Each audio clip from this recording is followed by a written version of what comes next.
Okay. Hi, my name is Benjamin K. Mai, and this is my first podcast. With me here today, I have Jeff Alldridge, who is currently running for mayor in Idaho Falls. This is right after one of Jeff's public meetings in Rexburg, where he engaged a fair amount of youth from the university to teach them more about politics and what he stands for. So as a result of that, we still have his signs. But I am independent, and I don't mind showing the audience what the campaign is kind of like, right? It's an insider view for everybody. We plan to do this with all the candidates.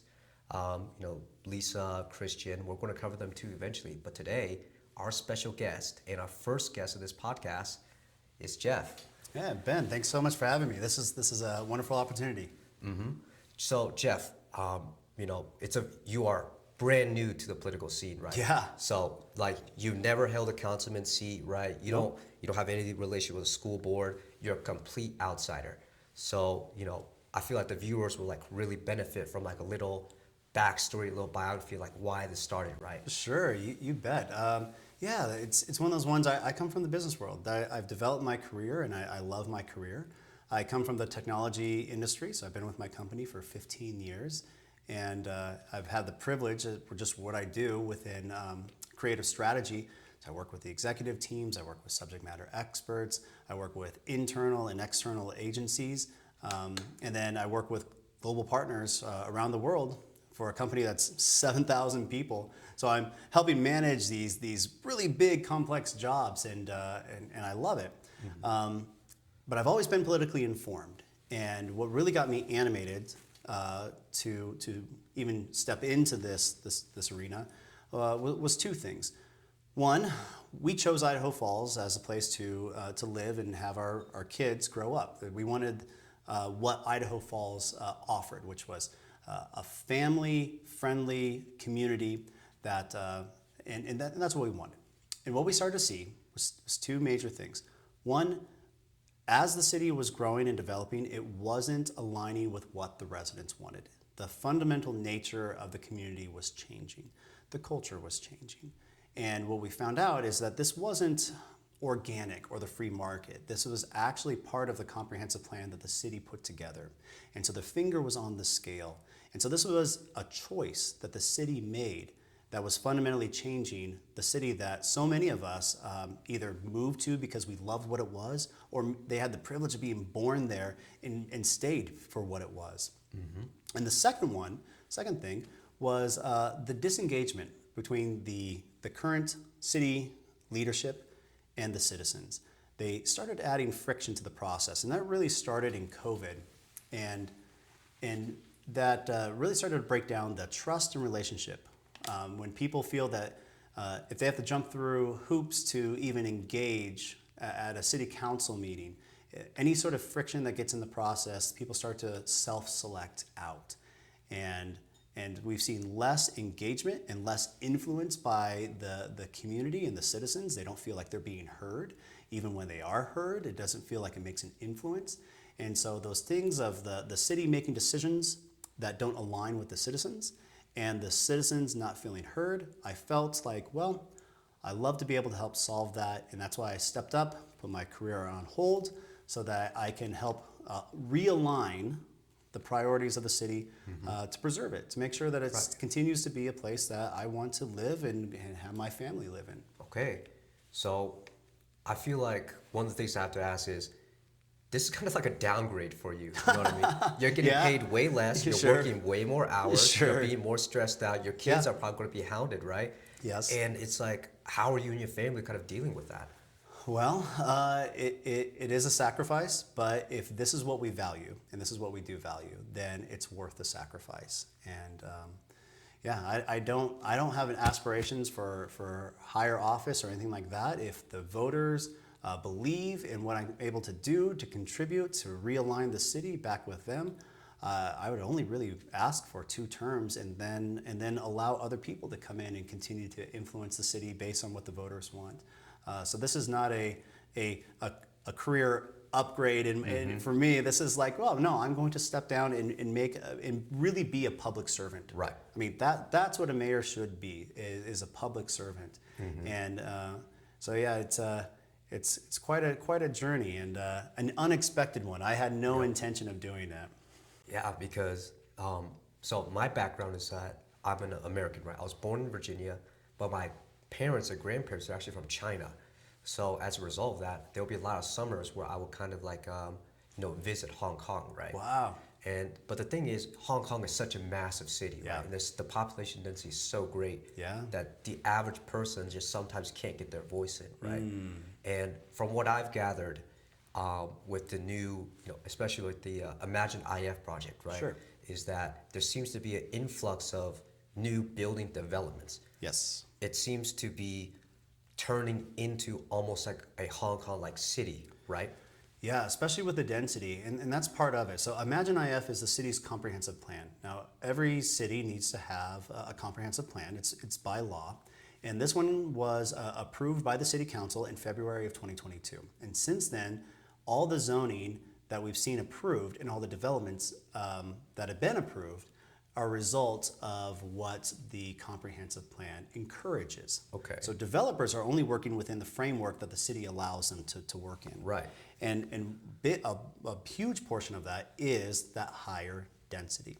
Now, there is definitely a time and place for apartments or higher density, but what we're seeing is not selective locations where you can build the proper infrastructure or the amenities. What we're seeing is hundreds of apartment rentals right in the middle of established neighborhoods, right in the middle of the city where you're going to have this traffic accordion in and out and disrupt these neighborhood streets that were never intended for that kind of traffic. Right.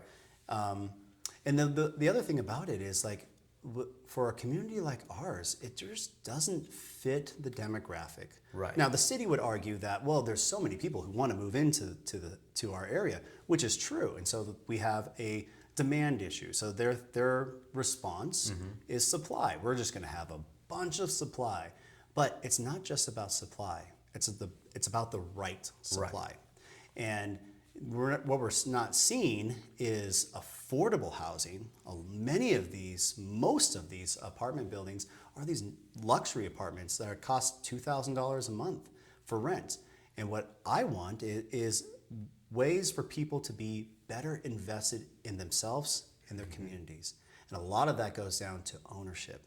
We need to make the pathway and process for people to own their homes. Now, it doesn't have to be a single family home. Right. It could be an apartment or a condo or a townhouse. A duplex would be perfect, right? So that way that they have stability in their lives. They have equity that they're being able to build, because you have to have some sort of housing, right? And so wouldn't it be better to be able to invest in yourselves? You're building equity, you have stability, knowing what your housing allowance is going to be. And then as you grow in your career, as you grow in your family, you can take that equity and invest into the next your next house. And that's a way that people can invest in themselves. So it's good for the individual.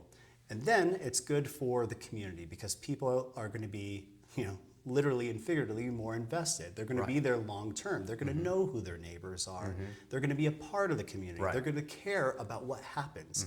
If somebody comes in and just rents, if they leave in 12 months, they don't have the same sort of investment about what's going on in their neighborhood. Right, because I was just kind of thinking, right, I used to live in Hong Kong, and I feel like an issue we had to deal with was speculators, right? People will buy up housing, especially like small apartments, because they're relatively cheaper compared to single family houses, right? And you get a lot more of them in a small square footage. And one of the issues I felt that is present was, property tax, right? How does property tax get influenced by all this new development?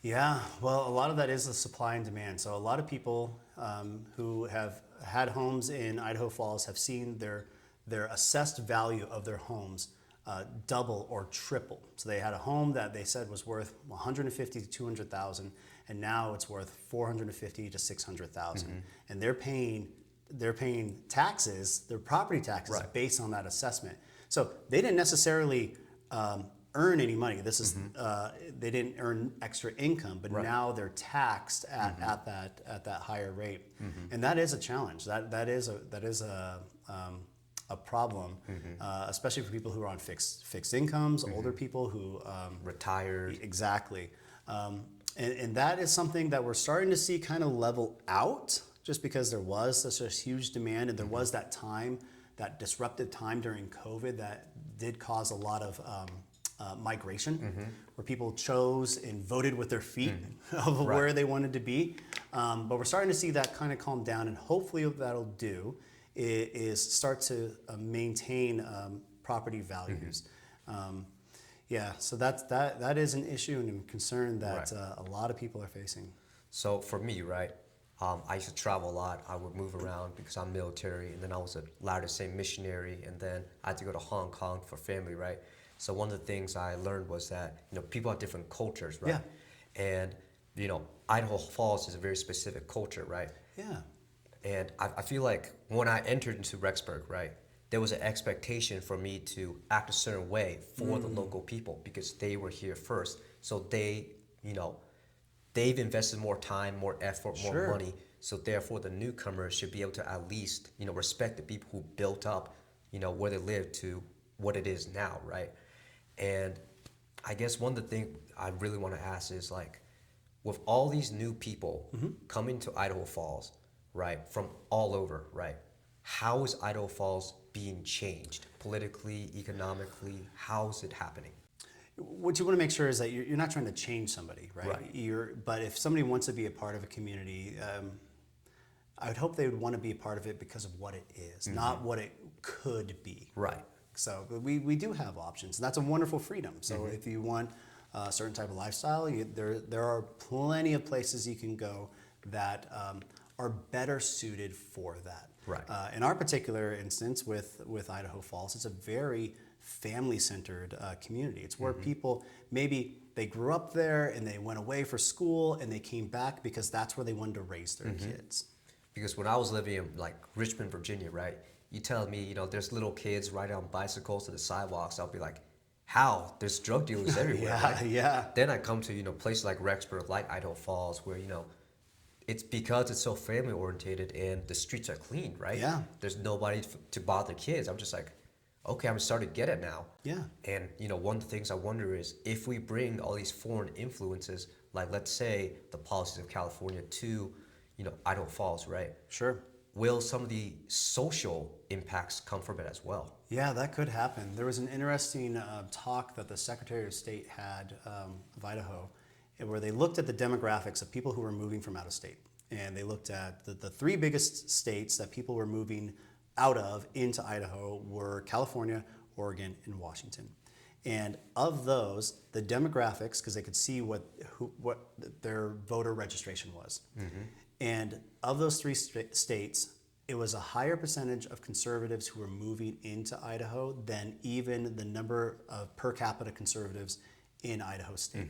And so people, I would hope, it's not always the case, but you would hope that people, if they're choosing to come from another place, that they're aligning with what they desire and what their values are. That, like, hey, I really want to go to this community because it fits what I aspirationally what I want for either myself or for my family or for my future, rather than bringing in ideologies that may or may not work in other areas and just saying, like, yep, I'm going to copy paste and have that expectation of, like, why isn't it like this? So another thing I really wanted to talk to you about was it was this, like, buzzword, 15-minute cities. Oh, sure. What does that even mean? So 15-minute city is a European concept, right? It comes from urban planners who want to design cities around this idea that you can get everything you need from your where you live, where you work, where you shop, where you go to school, where you have culture, all within a 15-minute walk or bike ride. Now, that is an interesting idealistic view of urban planning, and it could work in more homogenous cultures like a college town in a temperate area. Maybe somewhere like Japan or even Hong Kong, where Could. the cultures are, you know, people mesh together very well, so they trust each other. That could totally work. Yeah, it's a little bit more, culturally it's a little bit more homogenous, but like a college would be a great example because most people, they're in a similar age group. They all have very similar goals. A lot of them don't have cars. Because they're broke. Yeah, Like there's a me. lot. Yeah, very much so. So you can really start to like define how a system could work for a very niche group, right? But that can't accommodate everybody. So we were just talking about accessibility, Right. And so you can't just assume that this system will work for everybody. What that starts to do is it limits choice, because yeah, maybe I don't want to go to the neighborhood market that's right down the way because I don't like the selection that they have. Right. Or if I go over to the supermarket because it's a big city and so it makes economies of scale, it's better to go there because there's more options and it's cheaper. Right. And so what you want to do is make sure you're not limiting people artificially because you're trying to form people into an urban planner's Right. idealistic view rather than the realistic view Right. of like how people really live. So, this is like my first semester as a communications major here, right? And so I've been exploring Idaho, Rexburg, Idaho Falls. And, a couple weeks ago, me and my buddies, we drove down to Costco, right? Because Costco is cheap, it's affordable, the products are good. Sure. But the thing is, it was like a 45-minute car ride. Yep. And I remember just thinking, how can we fit a 15-minute walk and bike program when I need to drive 45 minutes to get to a Costco? How's that even going to be possible? It's not, and so that's the reality. And I think we just need to be comfortable and confident with what actually fits people. Like that's the reality of it. If you go to Costco in Idaho Falls and you walk through the parking lot, you'll see license plates from Montana and Wyoming. And because we live in Idaho, you can see each of the different counties because Right. on the cars. And you see that people are coming from long distances because this is the closest Costco to them. They are choosing to come here, and that's totally okay. You can think about that. That is consumer choice and freedom and flexibility to choose to be a part of the free market system. Right. And that's at a bigger scale, like something really specific like Costco. But think about it in a smaller scale. It's like, all right, if you're in this little zone and it's like this is the few restaurants, it's like what's the expectation of that? It's Right. like, well, maybe I don't want that. Maybe I don't like that. Maybe I want to have something different. And I guess it's that assumption or presumption that urban planners know better. Like you don't necessarily live this way, but wouldn't it be great if you did? Right. And it's like, well, no, not necessarily. Let me have the freedom and ability to choose how I live. I want to live and choose to be in a neighborhood, and I don't expect that neighborhood. I don't want that neighborhood necessarily to have a grocery store. Right. If I wanted to be next to one, I would have lived next to one. And so that's a big thing. The big issue, I guess, with this idea of a 15-minute city concept is it really doesn't fit our demographics. It doesn't fit our area. It doesn't fit our lifestyle. And, speaking of like, where we're living, right? Infrastructure. How are we going to, you're going to be running for mayor, right? Yeah. So the real question is, how can you afford all this new stuff, all these new roads? Because I used to live in DC, right? Well,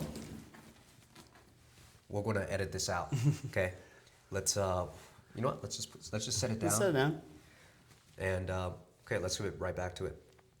How are we going to answer the infrastructure demand from, this Imagine IF program, right? Because DC, federal money, so 10-lane highways, Yeah. whatever. Uncle Sam just pays it, right? Sure. But for the existing citizens of Idaho, how are they going to cope with the fact that their taxes are likely going to be increased to Yeah. accommodate the added infrastructure? Yeah, so what the city started to do back also in 2022, so May 2022, they started collecting impact fees. And what it's supposed to be, even prior to impact fees, I'll talk about this in a second, but whenever a developer gets approval for developing a residence, like a neighborhood or even high density, they are responsible for bringing in the infrastructure. So the Right. city will have it up to a certain point, to the roads, and it's the developer's responsibility to get it connected from there. And that includes streets, underground power, whatever the zoning and ordinances require. Right. That's on the responsibility of the developer. And then once it's all complete and it's up to code, then like the streets, for example, then the city will assume liability with a 1-year warranty. And at that point, then it becomes the city's responsibility to maintain. So the individual citizen shouldn't necessarily be paying for the new development. The developers are paying for that.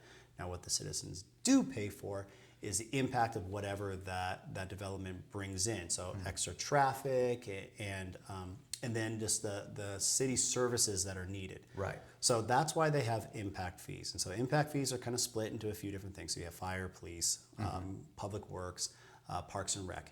And so when they make a development, depending on what it is, if it's a single family residence, there's a certain impact fee for that. If it's high density housing, there's a impact fee per unit, and that goes and helps fund those particular things. But yeah, it's not like it happens in a vacuum. So whatever a development is approved does affect and influence the surrounding areas. And then of course, yeah, the wider infrastructure. I think that's one of the bigger issues. Like, well, you may have connectivity to the city services, but is the broader city services strong enough or robust enough for the new demands that we're extending and pushing? Right. Because I'm just thinking, like, if about 300 new apartment complexes are built, right, we're going to need more water treating plants. We're going to need more everything, basically, right? But I think one thing that like kind of like sparks my radar is impact fees. How do we know that the impact fees are going to where they are and not to across town, right? Yep. So the city of Idaho Falls, because it's a new thing for impact fees, they set up I always forget if it's a commission or a board, but they set up a group to assess how they're going to use those fees. What's the appropriate way to divvy those up to make the most out of it? And of course, what those prices are. Right. And I think they still need work. I think it's not necessarily appropriate because it's not like all single family residences are the same. There probably should be a scale for maybe square footage. And so it's a small starter home doesn't have the same overhead of an impact fee as somebody's large $800,000 home, right? There should be a nice balance and scale from there. Right. But they do have a document that talks about where all that money is going to go, and part of it is saying how it goes to the different departments is public works, or I'm sorry, Parks and Rec, and it is currently in the second draft.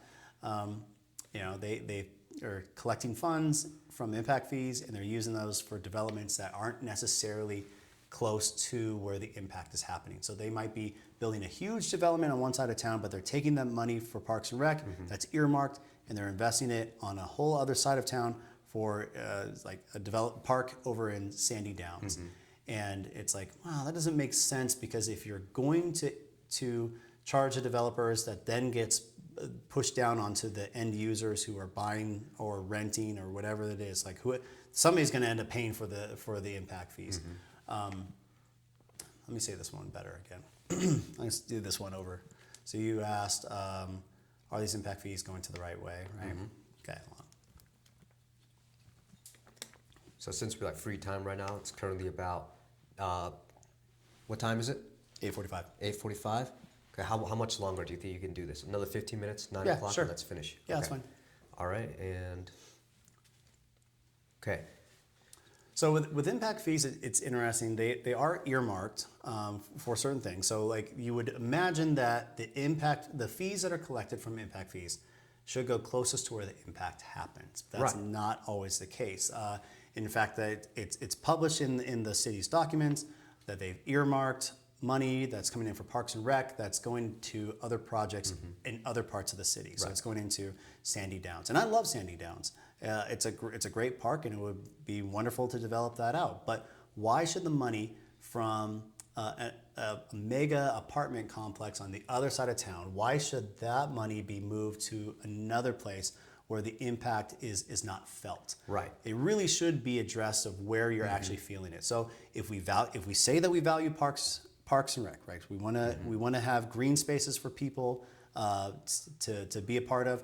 Then, well, it should be used closest to where that development is happening. Right. Because I feel like, if I'm living in Henrico County in Virginia, right? And then, my property taxes going to some new monument in Richmond. Yeah. That's going to make me a little bit upset, right? Exactly, yeah. So, I have this like really interesting question because I feel like most people don't understand this, but people understand the president, right? Executive branch. Do people understand Congress, the judicial branch, and all that? But what does a mayor of a small city like Idaho Falls do? That's a good question. So what's unique is that there's different types of mayors throughout the United States. So most municipalities, this is kind of a surprise, most municipalities, most cities, the citizens don't get to vote for their mayor. Most of the time they get to vote for their city council. And so this is called a council manager form of government, or sometimes called a weak mayor.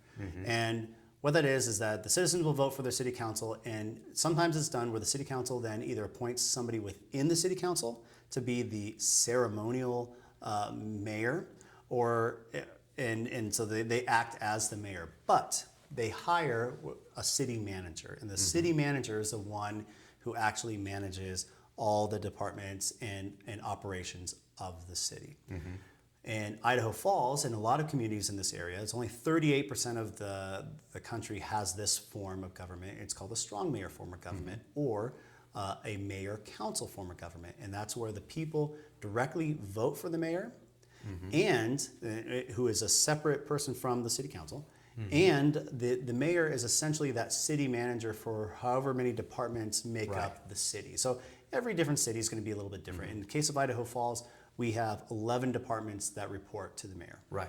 So for some people who might in their heads, right, think that, a mayor is just like a symbolic figurehead, right? Yeah. In the context of Idaho Falls, how do you respond to that? No, and so the mayor in Idaho Falls is essentially the executive over the corporation that is the city. Right. And so in Idaho Falls' case, there's about 802 employees that make up the city. Okay. Those 11 departments, varying from all of our public safety, like police and fire, public works, municipal works. We have an airport. We have Idaho Falls Power. So we have a wide range of things that the city does. We have enterprise funds. So there's a lot of work that the city does, and the mayor's job is really to help manage that, to make sure that all those 11 departments are running efficiently and properly, that they are well equipped, that they have what they need, that there's the right staffing everywhere from like the people from the bottom all the way up to the directors who are helping lead all those departments. So you want to make sure you have good leaders that are working within there. And so it is quite the big enterprise. It's almost more of a people will think of it as more of a political job, and it is, but it really is an executive leadership job. Right. So let's say hypothetically, right, the city councilmen, all 6 or 7, I'm not sure the exact number. Yeah. If they were to, somehow go against the interests of the citizens of Idaho Falls, right, would you as mayor stand up to them? Yes. Now, it's hard because the city council has a lot of influence. That's why it's really important to vote for good city council people too. That is huge. Idaho Falls has 6 city council members. Okay. And it requires a majority, so it takes 4 out of 6, and that overrules the mayor in these election or in these city council votes. Right. So the mayor would step in if it's a tie. If it's a 3-3, then the mayor would break the tie. Right. So city council plays a huge influence on what happens to the city. Now, what the mayor has is influence through communications. The mayor can help try to influence, say like, hey, this is what the goals are of the city, and provide that opportunity and room to bring in people from the community to voice their opinions, to let the council know which direction will be best for the city, and use that influence, right? Not saying how to vote, but giving them the opportunity to be educated and informed of what the citizenry would like. Right. And I guess when I just think of like city councilman, I kind of like flashback to like Parks and Rec. Sure, right? yeah. So, you know, Parks and Recreation, how are we going to handle that? What's your plan going forward with Parks and Services? Yeah, so with all 11 departments, you need to make sure that you have that good relationship with, right? So from the police chief, the fire chief, to the directors who make up all the different departments, you want to make sure you have a good, healthy relationship, that they understand what their goals are as a city. The reason why we exist is to serve the citizens, right, and the businesses that make up our municipality. And we want to make sure that we are being good stewards of the resources that are in there. And our goal is to improve the quality of life for our citizens. And so what that does is we think about whatever department it happens to be, Parks and Rec. So how do we make sure that we are good stewards of the resources that come in, and that we are improving the quality of life for the people of our city and the visitors who come to our city? And how can we best serve them? Right. If we have that focus, that's the first step in really defining what those priorities are. And then, of course, it gets nuanced. Like, do we really need this? Do we really need that? So there's the functional and practical. We need a full-size park in the middle Sure. of the boonies, right? Yeah. So there's those philosophical things, but there's those practical things. But the philosophical things, like what we're aligning to, what our goals are, as long as those are shared, well-defined, well-understood, that can make a huge effort in especially the relationships with people. And of course, what we need to do is foster that relationship with our community, with our citizens. Right. Here's one thing I want to ask, right? As mayor of Idaho Falls, will you obey the mandates of the government, federal government, to work with ICE? To work with ICE? Yes, that's an easy one. Yes. Where it gets hard, because this is actually a good question. See, because I agree if that's a good public safety thing, working with ICE, but then it gets hard if, let's say, it was like mask mandates, right, or something like that. And it's like, well, this is coming from the federal level. Are you being hypocritical in saying that you would support here but not support there? It's like, well, we need to look about what the actual laws are. Are we imposing new restrictions on citizens, or are we just upholding what the current laws are? And so with ICE, that's upholding what the current laws are, and so we're going to abide by that. Right. But when we adopt extra restrictions that on freedoms of assembly, then no, we need to push back and find the right avenues and platforms to do it. To say no, we need to uphold these freedoms. So as mayor, you will uphold the constitutional values and freedoms that the citizens of Idaho Falls enjoy. Correct. All right, awesome. It looks like we're running out of time, so let's get that final statement in, right? Okay. Yeah. Well, thank you so much for having me. What's really incredible, even people who are interested in politics, right? We probably know more about what's going on at the federal level than we do at the state level, let alone the local level. It's one of those parts of our community that we don't think about from time that much, and really this affects us so much more than even what happens at the federal level. And so what I recommend to anybody who's listening, whether you live in Idaho Falls, you're living somewhere else, get involved. Start figuring out how your local government works. See what you can do. Attend city council meetings. Find out who your elected officials are and how you can make a difference. And if you have the opportunity to vote in a municipal election, do it. Very few people do. For example, in the city of Idaho Falls, there's close to 70,000 people, 26,000 registered voters, and yet in a city election, less than 10,000 will probably vote.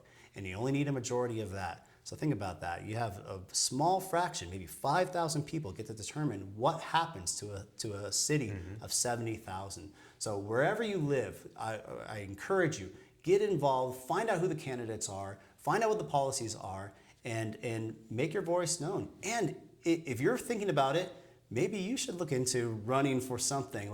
It's really great, whether it's a board or a commission or a city council or maybe the mayor. I highly recommend that people get informed and involved and engaged, and at the very minimum, please vote. Okay, thank you so much. All Yeah. right. Thank you. Cut.